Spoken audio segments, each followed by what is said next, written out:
What's up, everybody? I'm Michael Allen, and this is the Movie Minute. This episode of the Movie Minute, we're talking about Ghostbusters Frozen Empire, directed by Gil Keenan and starring Paul Rudd, Carrie, Coon, McKenna, Finn Wolfhard. Huge, amazing cast. But something is a little bit off with this film. So let's jump on in.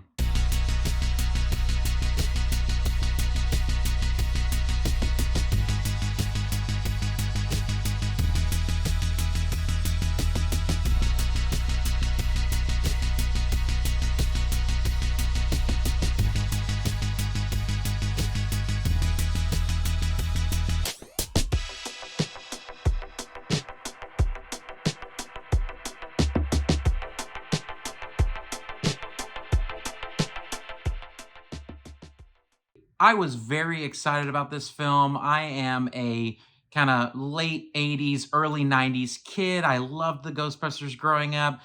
Just huge fan of the original movie and even the sequel, even though it wasn't as great. And so I very much was looking forward to this. I thought Ghostbusters Afterlife was really solid. It wasn't perfect, but it was solid. And I think it kind of got to the root of some of those early feelings with the original Ghostbusters. So at the end of Afterlife, Winston has brought Ecto 1 back to New York. We're kind of at that original firehouse, right? And we're like, what's going to happen next? It really does kind of start up right there in Firehouse 1 with Frozen Empire. And the Spenglers have moved, and a bunch of people have moved. It's a little bit weird that all these Oklahoma people have all ended up in New York. So that's kind of a little bit of a premise, is like a lot of the cast has come from Oklahoma to New York. A lot of it makes sense. Obviously, Paul Rudd's character and Carrie Coon are together. He's trying to find his way as a Ghostbuster and kind of as a stepdad figure. Phoebe and Trevor are back. Trevor is trying to figure out life as an adult. Phoebe's trying to figure out life as a teenager who's also a Ghostbuster. So essentially, the Spengler family is trying to continue on the legacy of the Ghostbusters in New York. That's the premise of the film. And then obviously things start to go awry. And the film really centers around Phoebe, McKenna Grace's character. And I thought it was a little bit interesting how they did this. And we'll get into that when we talk about what I liked, what I didn't like. But you kind of follow along with her identity crisis. She's having an identity crisis. She's 15 years old. She's a Ghostbuster. Everyone's telling her what she can and can't be. And she's trying to decide, well, what does this all mean in pertaining to who I am? So let's jump in and talk about what I liked. I'm just going to go out there and say it. This film is absolutely fan service. And there's nothing really wrong with that, okay? There are films that are made specifically to appease the fans, and this film is that. They want to appease the fan base. They want to bring things to the table that are going to make the fans happy. That is very, very evident in this film. Fan service is all over the place, and most of it is really well done. It's moments where you're smiling, where you're laughing, where you're thinking about the old films, as well as Afterlife, and you are truly enjoying it. It is fun. There's a lot of fun moments in this film, and it's all directly related to fan service and nostalgia. I want to do a special shout out with the cast because Kumail Nanjiani made this film. He is so funny. Like, his dialogue is so good and his delivery was so perfect. Like, his timing was impeccable in this movie. I loved his character. He made me laugh throughout the whole film. He made me forget a lot of the glaring things going on with the film that weren't working.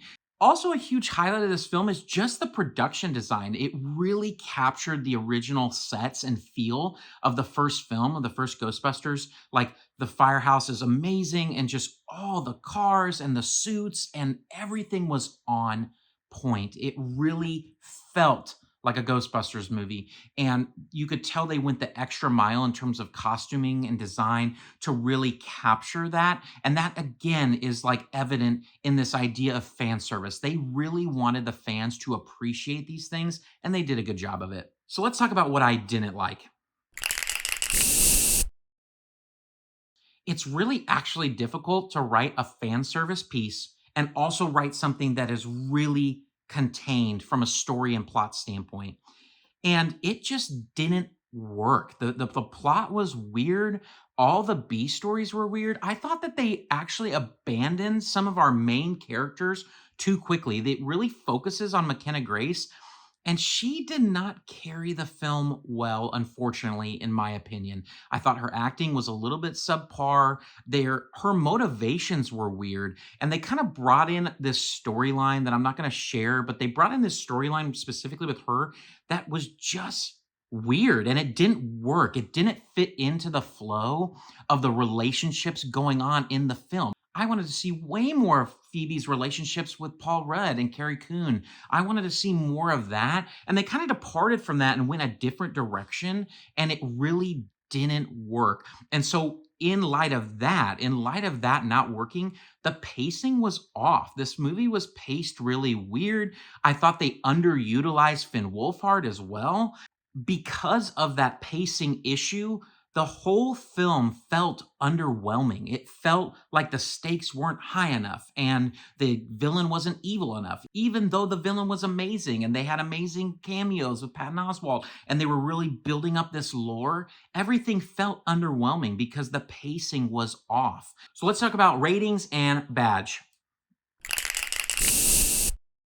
From an entertainment standpoint, the film is very entertaining, like I said. It's very funny, it's very quick, it's very witty. Paul Rudd really made me laugh a lot, as well as Kumail Nanjiani. They were really funny in this, and I wanted more of that. So I'd give it probably a 7 out of 10 for entertainment. It was fun. It really was a fun film. It's fan service. From a critic's standpoint, I'd probably give it a 5 out of 10. There's just too many things wrong with it. And so averaged out a 6 out of 10 for Ghostbusters. From a badge standpoint, I would give this a solid couch potato.